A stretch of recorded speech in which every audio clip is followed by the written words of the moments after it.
No Evangelho de hoje, nós fomos alertados, né? Somos alertados por Jesus, pelo evangelista, a ficarmos todos vigilantes, né? De modo que a gente não seja surpreendido. Então, é um alerta para que estejamos sempre preparados para o encontro que é desejado, não é?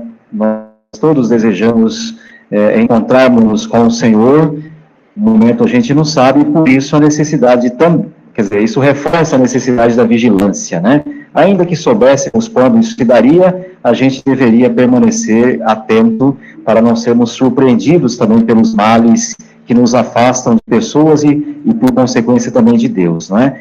Então, ainda que soubéssemos o dia e a hora, o instante mesmo do nosso encontro com o Senhor. Como não sabemos, isso também então, isso reforça então a necessidade da atenção, e é sobre isso então que Jesus nos fala no Evangelho que nós ouvimos hoje. Por falar assim em desejar encontrar o Senhor, não é? São Francisco de Assis viveu essa experiência, não é, do momento da morte iminente e desejando fazer esse encontro, não é?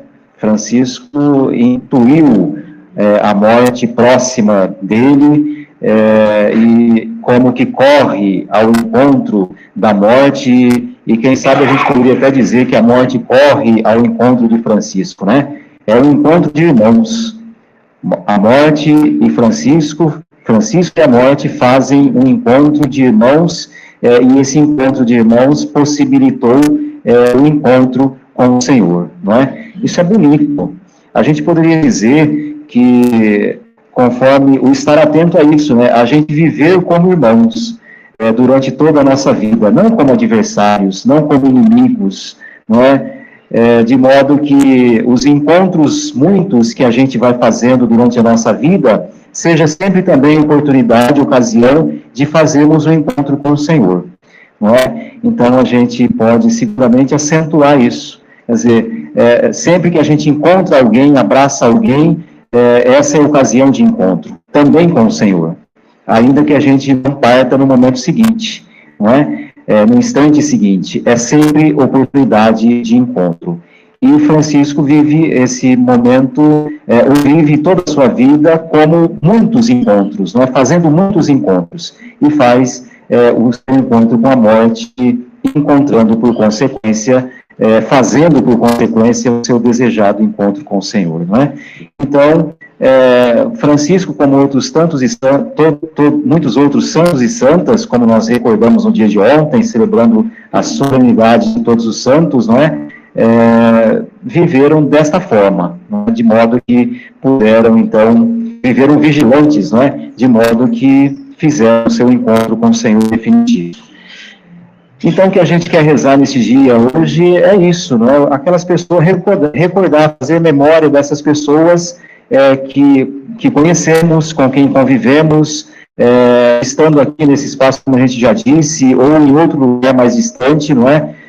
A gente quer fazer memória dessas pessoas, daquilo que elas representaram e representam na nossa vida, aquilo que elas fizeram de positivo, a forma da vida, a herança deixada de um jeito ou de outro, não é? Por conta do jeito de ser, pelo afeto, enfim, a gente quer recordar dessas pessoas e por elas rezar, não é?